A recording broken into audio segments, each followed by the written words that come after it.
Very good morning to all of you guys. आज अपन पढ़ेंगे अपना lecture 4 and that's about the dark reaction.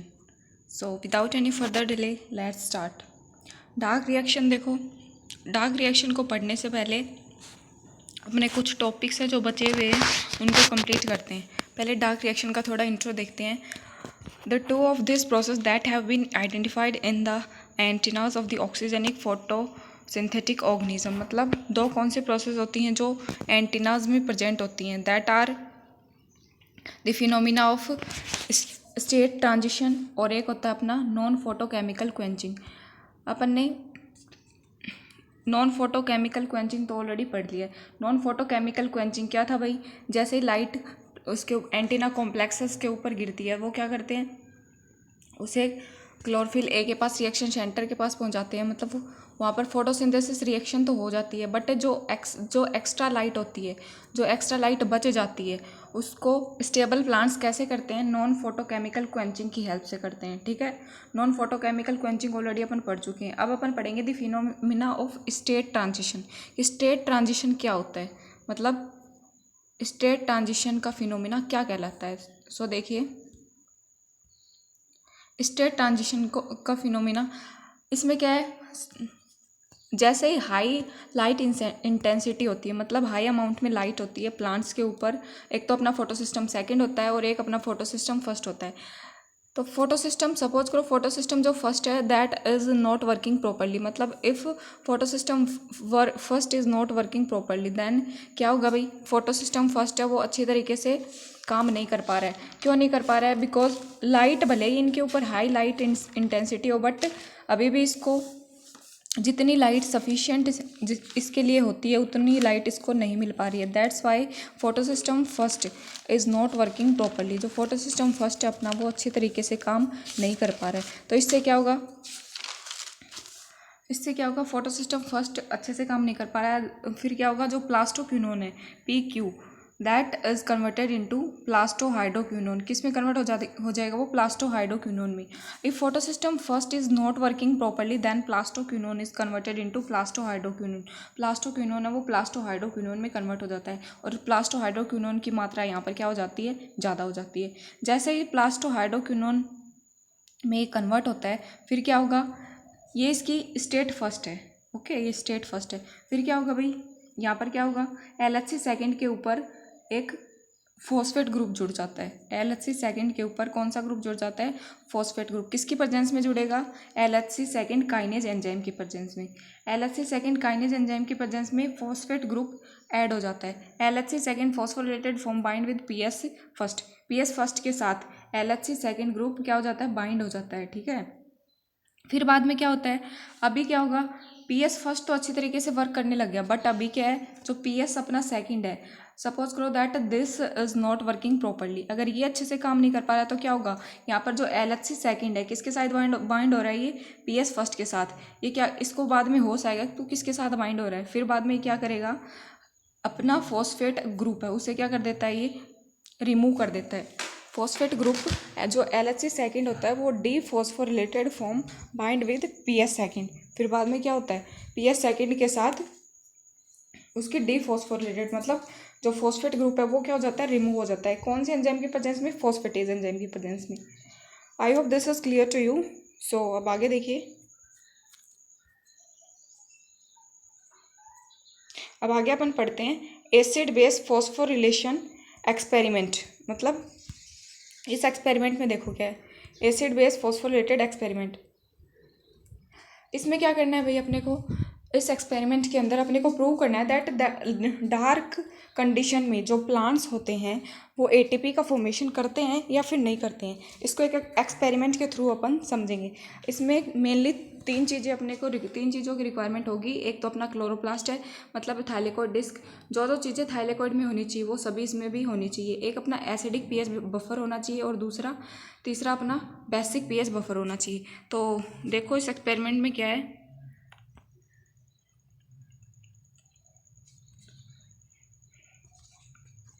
ये रहा अपना एक्सपेरिमेंट, देखिए।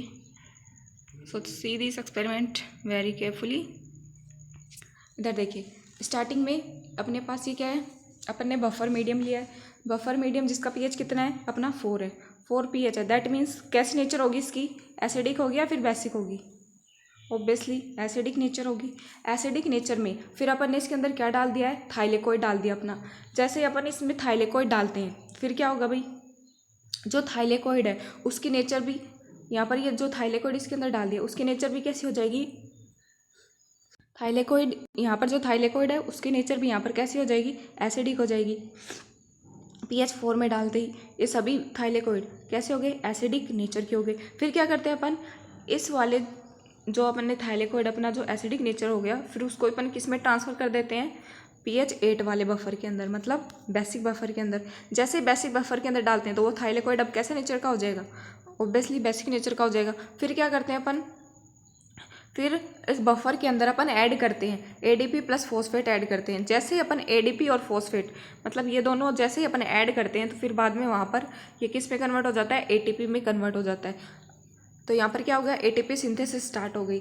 तो इस एक्सपेरिमेंट से क्या प्रूव हो रहा है, by the help of this experiment it is proved that the formation of ATP is also happens in the dark condition.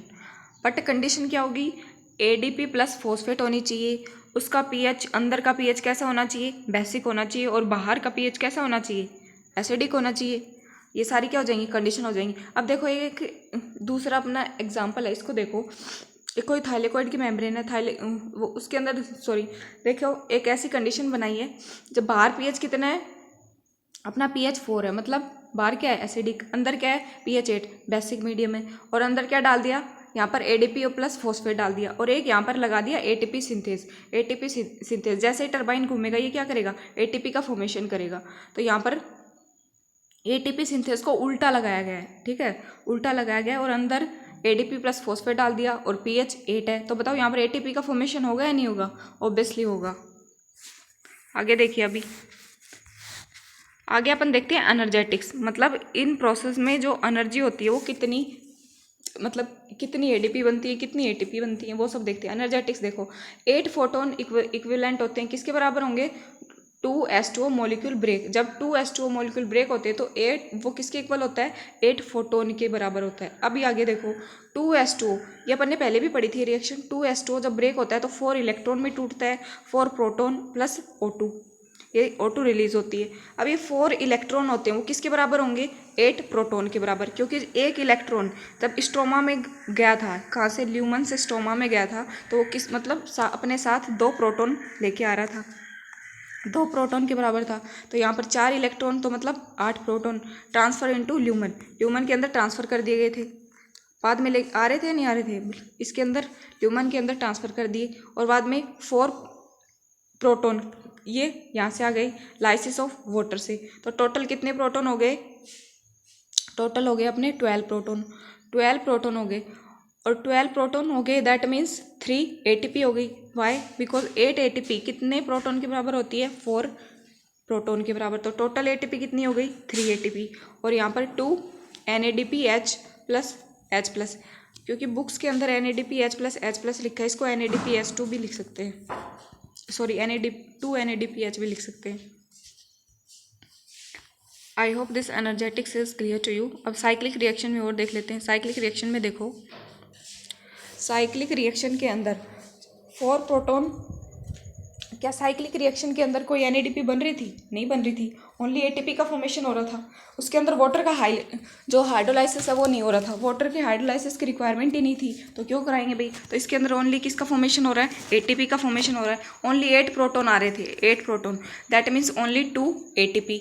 अब देखो, एक तो oxygenic photosynthesis and another is anoxygenic photosynthesis. Oxygenic photosynthesis कैसे पता चलेगा कि भाई इसके अंदर ऑक्सीजेनिक फोटोसिंथेसिस हो रही है, उसकी क्या होगा, यहाँ पर ऑक्सीजेनिक फोटोसिंथेसिस के अंदर जो O2 है वो क्या होगी, रिलीज होगी, O2 रिलीज होगी, और मतलब यहाँ पर फोटोलाइसिस ऑफ वाटर होगा, और PS सेकेंड और PS फर्स्ट दोनों वर्क करेंगी। अब आगे देखो, एक होता है अनऑक्सीजेनिक फोटोसिंथेसिस। अनऑक्सीजेनिक में क्या होगा, यहाँ पर सल्फर रिलीज होता है, यहाँ पर O2 रिलीज होती है, यहाँ पर सल्फर रिलीज होता है, और यहाँ पर हाइड्रोजन सल्फाइड क्या होता है, ब्रेक होता है, और वहाँ पर वाटर ब्रेक होता है। यहाँ पर ये किस में प्रेजेंट होता है, पर्पल बैक्टीरिया के अंदर। कौन सा फोटोसिस्टम होगा, फोटोसिस्टम 865, और ग्रीन सल्फर के अंदर ग्रीन सल्फर बैक्टीरिया के अंदर photosystem 845। I hope this is clear to you. अब देखो अपन पढ़ते हैं कुछ फोटोसिस्टम इनहिबिटर्स के बारे में। फोटोसिस्टम इनहिबिटर मतलब ऐसे इनहिबिटर जो क्या करते हैं, फोटोसिस्टम फर्स्ट या फिर फोटोसिस्टम सेकंड को इनहिबिट कर देते हैं, उनको आगे कुछ भी फॉर्म करने के लिए क्या करते हैं, बाध्य कर देते हैं, मतलब वो कुछ भी फॉर्म नहीं कर पाएंगे अगर इनहिबिट हो गए तो। अब देखो photosystem inhibitor mostly use as herbicide. ये कैसे हर्बिसाइड के रूप में यूज़ होते हैं, अब अपन इसको डिटेल से पढ़ते हैं। फोटोसिस्टम सेकंड इनहिबिटर ये मेनली 3 टाइप्स के होते हैं। कौन कौन से होंगे, यूरिया डेरिवेटिव्स, ट्राइएजाइन और यूरेसिल। यूरिया डेरिवेटिव होती है उनको, उनके अंदर 2 रखे गए, एक तो CMU और एक DCMU। CMU है वो क्या है, मोनोयूरोन्स, और DCMU है वो डायूरोन्स है। अब ट्राइएजाइन के अंदर एक तो आ जाएगा एट्राजाइन और एक आ जाएगा सेमिएजाइन। अब थर्ड आता है अपना यूरेसिल के अंदर ब्रोमो यूरेसिल और आइसोसिल। ठीक है, ये तो सारे क्या हो गए, फोटोसिस्टम सेकंड इनहिबिटर। कितने थे, यूरिया डेरिवेटिव, ट्राइएजाइंस और यूरेसिल। यूरिया डेरिवेटिव्स में क्या जाएंगे, CMU DCMU मतलब मोनोयूरोन और डायूरोन्स।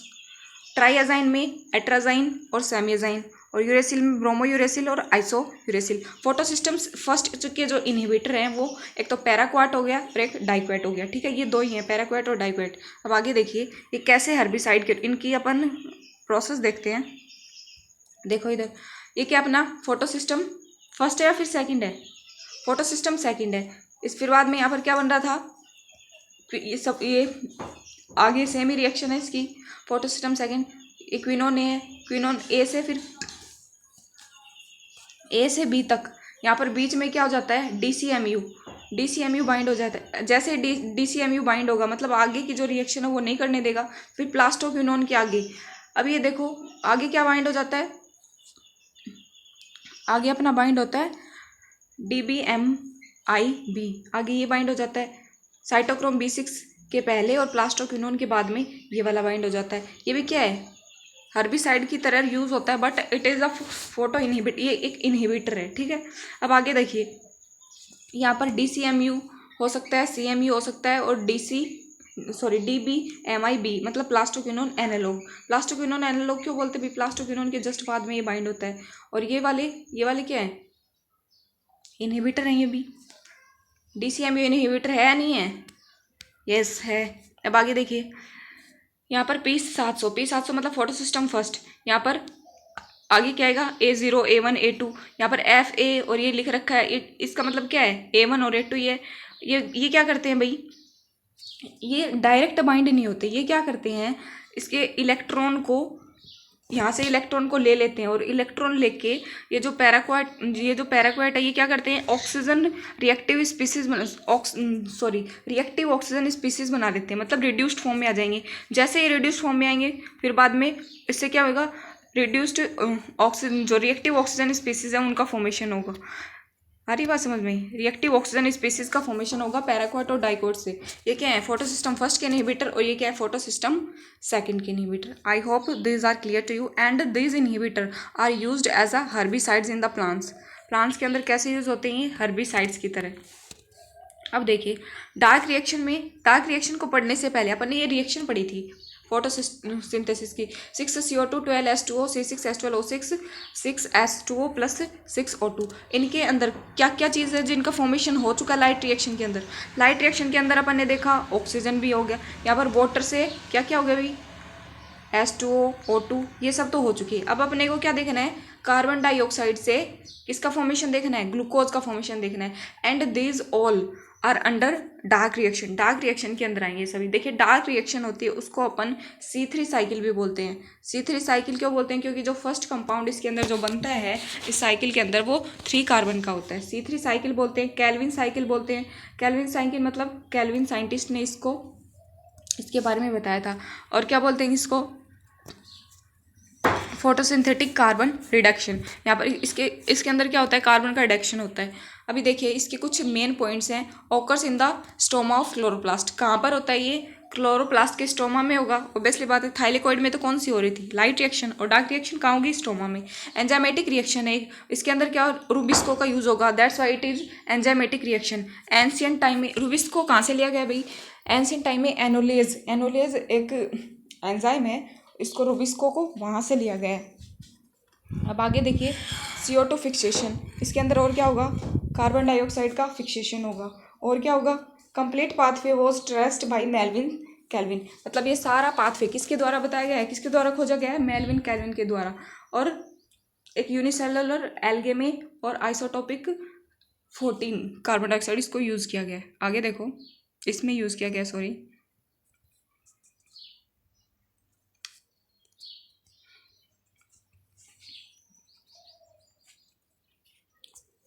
अब अपन पढ़ते हैं अपनी C3 साइकिल, ठीक है, C3 साइकिल। So start. जो C3 साइकिल होती है उसको मेनली 3 स्टेप्स के अंदर क्या करते हैं, कैटेगराइज कर देते हैं। एक बार इसका अपन इसकी समरी पढ़ रहे हैं, शॉर्ट पढ़ रहे हैं, इसको डिटेल से अपन बाद में पढ़ेंगे। देखो इसको 3 स्टेप्स में अपन कैटेगराइज करते हैं। स्टेप फर्स्ट है कार्बोक्सिलेशन। कार्बोक्सिलेशन मतलब जो RUBP है, RUBP राइबोलोज बिसफॉस्फेट है, उससे क्या होगा, इसके अंदर CO2 जुड़ जाती है। रुबिस्को एंजाइम की प्रेजेंस में क्या बनते हैं, 2 मॉलिक्यूल बनते हैं 3PGA के, ठीक है, फॉस्फोग्लिसरिक एसिड के 2 मॉलिक्यूल्स बनेंगे, ठीक है। फिर बाद में सेकेंड आती है अपनी रिडक्शन। रिडक्शन में क्या होगा, 3PGA ये क्या करता है, आगे जाके ATP यूज़ करता है, NADPH यूज़ करता है। फिर बाद में क्या बनेगी इसके अंदर, 3PGAL फॉस्फोग्लिसरिक ग्लिसरैल्डिहाइड, मतलब ये वाला मॉलिक्यूल बनेगा, ये क्या हो जाएगा, रिडक्शन। अब थर्ड आती है, एक आती है अपनी ग्लूकोज सिंथेसिस। यहाँ पर क्या होता है, ग्लूकोज सिंथेसिस, इसके बाद में ग्लूकोज सिंथेसिस होता है। और ग्लूकोज सिंथेसिस के बाद में क्या होता है, रीजनरेशन। रीजनरेशन में क्या होगा, 3PGA और DHAP से वापस से क्या बन जाएगा, RUBP बन जाएगा, ठीक है। वापस से रीजनरेशन मतलब इन 3PGAL और DHAP, इसको कुछ भी बोल दो, ये आइसोमरेज फॉर्म्स हैं, इससे क्या हो जाता है, कार्बोक्सिलेशन। कुछ भी बोल दो, मतलब 3PGAL DHAP both are the isomeric form of each other. फिर इससे RUBP बन जाता है, जो फर्स्ट अपन ने पहले लिया था वही वापस फॉर्मेशन हो जाता है। सो इसको देखिए, ये कुछ टर्म्स हैं जो बार बार में यूज़ होंगी, मैं ये बता देती हूँ आप लोगों को। RUBP मैं जब भी यूज़ करूँ दैट मीन्स उसका जो फुल फॉर्म होगी वो होगी राइबोलोज 1,5 बिसफॉस्फेट। क्या होगी, राइबोलोज 1,5 बिसफॉस्फेट। PGA मतलब phosphoglyceric acid, PGL फॉस्फोग्लिसरैल्डिहाइड, DHAP dihydroxy acetone phosphate, वो F16 बिसफॉस्फेट, ये क्या है, फ्रुक्टोज 16 बिसफॉस्फेट है। और pseudo heptulose bisphosphate, this is also use in this cycle. So start. अभी इसको ध्यान से समझिएगा, this is a very and very important. So start. देखिए स्टार्टिंग में अपन ने क्या लिया भाई, RUBP, मतलब RUBP लिया। और RUBP के कितने मॉलिक्यूल लिए हैं, 6 मॉलिक्यूल। और इसके अंदर कितने कार्बन, इसके अंदर RUBP के अंदर कार्बन कितने हैं, 5 कार्बन। 6 मॉलिक्यूल लिए हैं और RUBP है, ये कंपाउंड है 5 कार्बन मॉलिक्यूल का। अभी आगे देखो, फिर बाद में रुबिस्को एंजाइम की प्रेजेंस में क्या होगा, यहाँ पर CO2 जुड़ जाएगा और किसका फॉर्मेशन होगा, 2 कार्बोक्सी 3 कीटो RB नीटोल 1,5 बिसफॉस्फेट, इसका फॉर्मेशन होगा। 2 कार्बोक्सी 3 कीटो RB नीटोल 1,5 बिसफॉस्फेट। और ये कितने कार्बन का है, 6 कार्बन का। यहाँ पर 5 कार्बन ऑलरेडी थे, एक CO2 जुड़ गया तो एक कार्बन इसका आ गया, तो 6 कार्बन हो गए, 3 कार्बोक्सी 3 कीटो। अभी आगे देखो, अब आगे क्या होगा, आगे यहाँ पर क्या होगा, वाटर का मॉलिक्यूल ऐड होगा और बाद में 3PGA का फॉर्मेशन कर लेता है। और कितने मॉलिक्यूल करता है, 12 मॉलिक्यूल, किसके, 3PGA के। और वाटर के मॉलिक्यूल भी कितने ही चाहेंगे, 12 मॉलिक्यूल ऑफ वाटर। क्या बन गया, 3PGA। अब आगे क्या करता है, ये ATP यूज करेगा। ATP यूज कर कर क्या करता है, ये 12 मॉलिक्यूल किसके बना लेता है, 1,3 बिसफॉस्फेट। 1,3 बिसफॉस्फेट बना रहा है, किसके, 1,3 बिस PGA बना रहे हैं, 1,3 बिस PGA। और ये कितने कार्बन का मॉलिक्यूल होता है, 3 कार्बन का मॉलिक्यूल। और मॉलिक्यूल 3 कार्बन का होता है। और कितने मॉलिक्यूल है इसके अंदर, 12 मॉलिक्यूल ऑफ 1,3 बिस फॉस्फेट। अभी आगे देखो, ATP यहाँ पर यूज़ कर ली, 12 ATP यूज़ कर ली इसने। फिर यहाँ पर क्या करेगा ये, 12 NADPH। फिर बाद में क्या करता है, NADPH से NADP यहाँ पर यूज़ करा, जिससे क्या हो रहा है, 12 फॉस्फेट है वो निकल रही है या नहीं निकल रही, 12 फॉस्फेट, जो 12 इनऑर्गेनिक फॉस्फेट हैं वो यहाँ पर क्या हो रही है, रिलीज आउट हो रही है। तो अपन क्या बोल सकते हैं, इसका रिडक्शन हो रहा है या फिर ऑक्सीडेशन हो रहा है, यहाँ पर इसका रिडक्शन हो रहा है या फिर ऑक्सीडेशन हो रहा है। समझ में आ रहा है that what I am saying. यहाँ पर इसका क्या हो रहा है, NADP का तो ऑक्सीडेशन हो रहा है, मतलब इसके तो इलेक्ट्रॉन दे रही है, ये क्या कर रही है, इसके इलेक्ट्रॉन तो जा रहे हैं नहीं जा रहे। और यहाँ पर जो क्या अपनी PGA, इसका क्या हो रहा है, रिडक्शन हो रहा है। जैसे ही क्या होगा, यहाँ पर 12 फॉस्फेट क्या हो जाते हैं, रिलीज आउट हो जाते हैं। 12 फॉस्फेट रिलीज आउट होने के बाद क्या बचेगा, 12 मॉलिक्यूल किस में कन्वर्ट हो जाएंगे, 12 मॉलिक्यूल ऑफ 3PGAl, मतलब 3PGAl के 12 मॉलिक्यूल में कन्वर्ट हो जाता है। अभी मैंने बताया था जो 3PGAl मतलब क्या बन गया, पागल बन गया। यहाँ पर शॉर्ट फॉर्म देखो इसकी, पागल बन गया। अभी पागल होता है वो क्या हो जाता है, धाप के गिर जाता है, DHAP, मतलब किस में कन्वर्ट हो जाता है, DHAP। जो PGAl और DHAP both are the isomerase form, इसको ट्रायोज शुगर बोलते हैं। ट्रायोज मतलब इसके अंदर 3 कार्बन होते हैं। PGAl को भी ट्रायोज बोलते हैं, DHAP को भी ट्रायोज शुगर बोलते हैं, PGA को भी ट्रायोज शुगर बोलते हैं। क्यों बोलते हैं, because there is a presence of 3 carbon in all this molecules.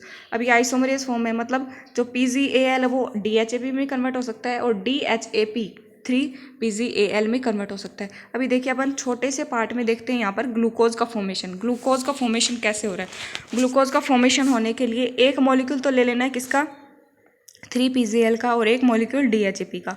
दोनों के एक एक मॉलिक्यूल ले लिए और एल्डोलेज एंजाइम की प्रेजेंस में। एल्डोलेज क्या काम करता है भाई, ये जोड़ने का काम करता है, जोड़ियाँ बनाता है, ये जोड़ने का काम करता है। और इसने जोड़ दिया, इन दोनों मॉलिक्यूल को जोड़ दिया आपस में, और क्या बना दिया, फ्रक्टोज 1,6-bis फॉस्फेट। 1,6-bis का मतलब होता है एक तो 1 कार्बन पे और दूसरा 6 कार्बन पे, किसका फॉर्मेशन हो गया, fructose 1,6-bis phosphate. 1,6-bis phosphate, fructose 1,6-bis phosphate बनने के बाद में क्या होगा, यहाँ पर ये जो फॉस्फेट है ये रिमूव करना है। रिमूव करने के लिए कौन सा एंजाइम यूज़ करेंगे अपन, फॉस्फेटेज एंजाइम। जैसे फॉस्फेटेज एंजाइम यूज़ करते हैं तो फिर बाद में फ्रक्टोज 6 फॉस्फेट बचेगा, फिर फ्रक्टोज 6 फॉस्फेट बचेगा। बाद में ये अपनी जो अपनी आइसोमर है उसमें कन्वर्ट हो जाता है, अपनी आइसोमरेज कंडीशन में। इसकी आइसोमरेज कंडीशन कौन सी होती है, फ्रक्टोज की ग्लूकोज होगी, ग्लूकोज 6 फॉस्फेट। फिर बाद में ये फॉस्फेट बच रहा है अभी भी, इस फॉस्फेट को भी क्या कर देता है, रिमूव कर देता है। किसकी प्रेजेंस में करेगा रिमूव, फॉस्फेटेज एंजाइम के प्रेजेंस में इसको क्या कर देता है, ये रिमूव कर देता है। और लास्ट में फॉर्मेशन किसका हो गया, ग्लूकोज का।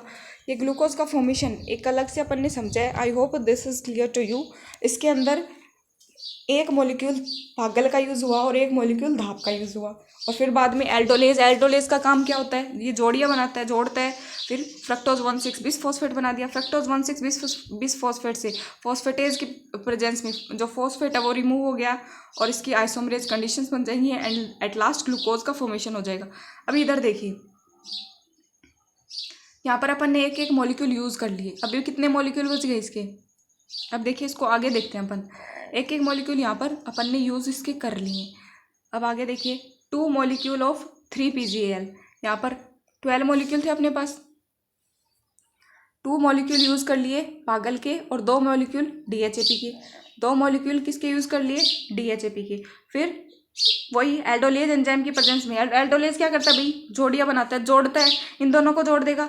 फिर बाद में क्या बनेगा, वही अलग चीज़ थोड़ी बनेगी। यहाँ पर फ्रक्टोज 1,6-bis फॉस्फेट बन रहा था, तो यहाँ पर भी क्या बनेगा, fructose 1,6-bis phosphate. But difference क्या होगा, यहाँ पर एक मॉलिक्यूल लिया था अपन ने, यहाँ पर 2 मॉलिक्यूल्स लिए हैं, तो यहाँ पर 2 मॉलिक्यूल्स बनेंगे किसके, फ्रक्टोज 1,6-bis फॉस्फेट के।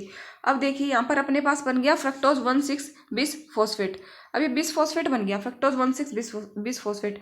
अभी क्या करता है, ये 2 मॉलिक्यूल 3PGAl के 2 मॉलिक्यूल और ले लेता है। ये बच रहे अपने पास बहुत PGAl, 2 मॉलिक्यूल ले लिए इसके 3PGAl के 2 मॉलिक्यूल्स यहाँ पर ले लिए। और फिर बाद में ट्रांसकीटोलेज एंजाइम की प्रेजेंस में क्या बनाता है, ये ट्रांसकीटोलेज एंजाइम की प्रेजेंस में ये क्या बनाएगा, इरिथ्रोज 4 फॉस्फेट बनाता है। क्या बनाता है, इरिथ्रोज 4 फॉस्फेट और जालुलोज 5 फॉस्फेट। मतलब एक तो बनाएगा इरिथ्रोज 4 फॉस्फेट और एक बनाएगा जाइलुलोज 5 फॉस्फेट। ये 4 कार्बन का होएगा। अब आगे देखो, दोनों के 2-2 मॉलिक्यूल बनाएगा, 2-2 मॉलिक्यूल बनेंगे या नहीं बनेंगे। फिर बाद में क्या होगा, ये DHAP के साथ बाइंड होकर कौन, इरिथ्रोज 4 फॉस्फेट। एल्डोलेज क्या करेगा, जोड़ने का काम करता है। मतलब यहाँ पर 4 कार्बन का इरिथ्रोज 4 फॉस्फेट है और DHAP 3 कार्बन का, तो मतलब टोटल 7 कार्बन के बनेंगे कौन, तो यहाँ पर क्या किसका फॉर्मेशन होगा, सूडो हेप्टुलोज 1,7-bis फॉस्फेट। फिर बाद में सूडो हेप्टुलोज 1,7-bis फॉस्फेट। ये बन रहे कितने, 2 मॉलिक्यूल ही बन रहे हैं, टू मॉलिक्यूल बनते आ रहे हैं हर जगह से। टू मॉलिक्यूल बन गए किसके, सूडो हेप्टुलोज 1,7 बिस फॉस्फेट। अब वही फॉस्फेटेज एंजाइम की प्रेजेंस में जो फॉस्फेट होता है वो रिमूव हो जाएगा और क्या बन जाएगा, सूडो हेप्टुलोज 7 फॉस्फेट। अभी क्या होगा भाई, अभी 3 PgL बच रहे हैं अभी भी। 3 PgL के 2 मॉलिक्यूल किसके साथ ऐड हो जाएंगे, सूडो हेप्टुलोज 7 फॉस्फेट के साथ। और ट्रांसकीटोलेज एंजाइम क्या करता है, ये ट्रांसकीटोलेज एक कार्बन कार्बन के बीच में जो बॉन्ड होते हैं उसको ब्रेक कर देता है, कार्बन फर्स्ट और सेकंड, मतलब वहां पर कार्बन को जोड़ देता है। अब आगे देखो यहाँ पर ये क्या करता है, ट्रांसकीटोलेज एंजाइम की प्रेजेंस में किसका फॉर्मेशन करेगा, ये 2 मॉलिक्यूल्स का फॉर्मेशन करेगा। एक तो क्या करेगा, राइबोज 5 फॉस्फेट और एक जाइलुलोज 5 फॉस्फेट। क्या करता है, राइबोज 5 फॉस्फेट बनाएगा और जाइलुलोज 5 फॉस्फेट बनाएगा। एक उस कार्बन को ब्रेक करता है जो बड़ा वाला कार्बन है, बड़ा वाले कार्बन को ब्रेक कर देता है। एक तो राइबोज 5 फॉस्फेट और एक जाइलुलोज 5 फॉस्फेट। मॉलिक्यूल दोनों के दो दो ही होंगे। आ रही बात समझ में। अभी देखो इसको ध्यान से समझना, ये जाइलुलोज 5 फॉस्फेट के 2 मॉलिक्यूल, राइबोज 5 फॉस्फेट के 2 मॉलिक्यूल और एक 2 मॉलिक्यूल जाइलोज के यहाँ पर हैं। तो यहाँ पर टोटल मॉलिक्यूल कितने हो गए, 2, 2, 4 और 6 मॉलिक्यूल। अब ये तीनों मॉलिक्यूल मिलकर किसकी प्रेजेंस में, इधर से तो एपिमरेज और इधर से कौन सा एंजाइम, आइसोमरेज। इन एंजाइम की प्रेजेंस में 6 मॉलिक्यूल किसके बना लेते हैं, RUMP के 6 मॉलिक्यूल बना लेते हैं। And obviously RUMP is a compound of 5 carbon, 5 carbon का कंपाउंड होता है। फिर यहाँ पर क्या होगी, ATP यूज होगी। फिर बाद में क्या होता है भाई, ATP टूट जाती है ADP में। अब देखो क्या हो रहा है, यहाँ पर किसका फॉर्मेशन हो रहा है, वापस से किसका फॉर्मेशन हो जाएगा, 6 मॉलिक्यूल ऑफ RUBP। तो इसको 3 कैटेगरीज में डिवाइड करते हैं। I hope this is clear to you. If you have any query so comment में in the comment box. I am trying best to solve your every problem. आगे देखिए, अब अपन ने कुछ टर्म्स इसके अंदर यूज़ किए हैं एंड दैट आर, देखिए एल्डोल शुगर, कौन कौन सी एल्डोल शुगर बनी थी, ग्लूकोज बनी थी, राइबोज बनी थी और इरिथ्रोज बनी थी। ग्लूकोज बनी थी वो 6 कार्बन की थी, राइबोज 5 कार्बन की और इरिथ्रोज कब बना था, याद है ना। कीटो शुगर कौन कौन सी बनी थी, फ्रक्टोज बनी थी, DHAP धाप बना था। क्या था ये, आइसोमरेज फॉर्म थी किसकी, PGL की। आगे देखो राइबोलोज बनी थी और जाइलुलोज बनी थी और pseudo heptulose. This is the biggest sugar, 7 carbon की थी ये बिगेस्ट शुगर। इन सब का फॉर्मेशन हुआ है। आगे देखिए, अभी ये एक टेबल दी गई है, इसको भी आप लोग डिकोड कर लीजिएगा, आपकी हेल्प हो जाएगी इसमें जो मैंने पढ़ाया है दैट उसकी समरी दी गई है यहाँ पर। अब अपन पढ़ेंगे एनर्जेटिक्स मतलब कितनी क्या ATP का यूज़ हुआ। देखिए 6 CO2 को फिक्स करने के लिए 18 ATP और 12 NADPH यूज़ हुई हैं। अभी डायग्राम में देखिए 18 ATP और 12 NADPH कहाँ यूज़ हुई हैं भाई,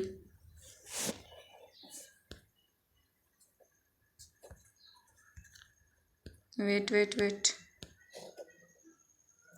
देखिए, ये अपना डायग्राम है। इधर देखिए 12 ATP ये रही है नहीं है, और 6 ATP ये रही। 12 और 6 कितनी होती हैं, 18 ATP और ATP हो गई ये वाली 12 ATP ये वाली,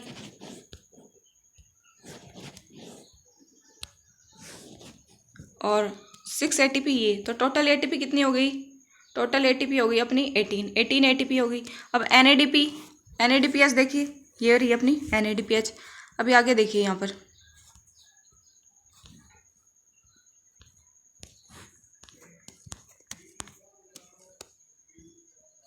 अब अपन बोल सकते हैं कि 6 CO2 को फिक्स करने के लिए 18 ATP और 12 NADPH का क्या होती है, रिक्वायरमेंट होती है, यूज़ होती है। तो 6 ATP को फिक्स करने के लिए अगर 18 ATP चाहिए तो एक CO2 को फिक्स करने के लिए ऑब्वियसली बात है 18/6 एंड दैट इज 3 ATP, मतलब 3 ATP चाहिएंगी एक कार्बन डाइऑक्साइड को फिक्स करने के लिए, और 2 क्या चाहिएंगी, NADPH चाहिएंगी। अब देखिए लाइट रिएक्शन और नॉन साइक्लिक रिएक्शन ये आपस में डिकोड हो रही, आपस में कनेक्ट हो रही है, नहीं हो रही, वहाँ पर भी यही हो रहा था। और 2 मॉलिक्यूल्स के लाइसिस अपन करते हैं तो क्या होंगे, 8 फोटोन रिलीज होते हैं। और ये यहाँ पर क्या था, लाइट रिएक्शन में यही बन रहे थे, लाइट रिएक्शन में 3 ATP और 2 NADPH हो रहे थे, तो आपस में कनेक्ट हो गई है। वहाँ पर जो यूज़ हुआ वो लाइट रिएक्शन में जिसका फॉर्मेशन हुआ उसका यूज़ हो गया किसके अंदर, डार्क रिएक्शन के अंदर। अब एक छोटा सा पॉइंट बच गया अपना। देखिए 8 फोटोन किसके इक्वल होंगे, 2 वाटर मॉलिक्यूल ब्रेक होता है और एक ऑक्सीजन जब रिलीज होती है वो इसके 1 फोटोन के इक्वल होगा। और ये किसके इक्वल होगा, 3 ATP और 2 NADPH के इक्वल होगा। और ये किस में हेल्पफुल होता है, मतलब एक कार्बन डाइऑक्साइड को जब फिक्स करते हैं तो 3 ATP और इसका फॉर्मेशन होता है और 2H2O। और ये किससे होता है फिर, 2H2O या फिर एक ऑक्सीजन रिलीज होती है, कब रिलीज होती है, 8 फोटोन के ब्रेकडाउन पर। आगे देखिए क्वांटम यील्ड। क्वांटम यील्ड क्या कहलाती है भाई, एक होती है क्वांटम रिक्वायरमेंट और एक होती है क्वांटम यील्ड। देखिए क्वांटम यील्ड मतलब एक ऑक्सीजन क्या हो जाएगा यहाँ पर, 8 फोटोन और एक कार्बन डाइऑक्साइड, और we can say that 8 photon, मतलब 8 फोटोन किसके बराबर था, किसके बराबर था, जब 2 वाटर मॉलिक्यूल को अपन क्या करते हैं, ब्रेक करते हैं, रिलीज करते हैं, तो वो किसके बराबर था, 8 फोटोन था या नहीं था, या फिर 1 कार्बन डाइऑक्साइड। आगे देखिए क्वांटम रिक्वायरमेंट। क्वांटम रिक्वायरमेंट मतलब कितनी एनर्जी यहाँ पर यूज़ हो रही है, टू प्रोड्यूस 1 ऑक्सीजन, एक ऑक्सीजन प्रोड्यूस करने के लिए, या फिर टू फिक्स 1 CO2, एक ही बात है, एक CO2 फिक्स करने के लिए या फिर एक ऑक्सीजन प्रोड्यूस करने के लिए। टोटल फोटोन की जो रिक्वायरमेंट होती है वो 8 फोटोन की होती है and this is known as the quantum requirement. क्या इसे क्या बोलते हैं, क्वांटम अपन रिक्वायरमेंट बोलते हैं। I hope this is clear to you. So I think this is enough for today. Have a nice day. Thank you so much.